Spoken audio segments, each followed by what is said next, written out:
տեսեք, դատական համակարգի մասով ասեմ, որ ընդհանուր առմամբ ճշմարտությունը գոյություն ունի երկու ձևով։ Սովորական իրական ճշմարտությունը, օբյեկտիվ տվյալները, օբյեկտիվ իրականությունը, որը տեղի է ունեցել։ Եվ դատական ճշմարտությունը, դու ինչն ես կարողանում ապացուցել։ Շատ դեպքերում են ճիշտը, որը իրականում կա, եղել է, դու դա դատանում չես կարողանում ապացուցել։ Եվ հենց դա էլ կարող է պատճառ դառնա, որ դու հիասթափվես դատական համակարգից, պետական ապարատներից, դու չկարողանաս քո ունեցած ճիշտը հիմնավորել։ Ու զգաս այդ իրավունքի առկայությունը։ Ոչ միայն այստեղ ասենք, որ այ դատական համակարգը, չգիտեմ, քաղաքական ինչ-որ ազդակների ներքո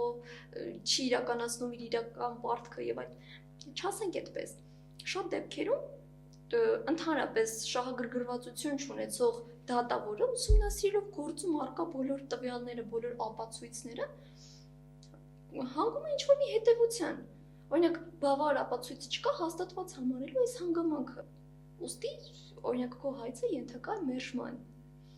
Բայց իրականում գուցե օբյեկտիվ իրականության մեջ դա այդպես չի եղել։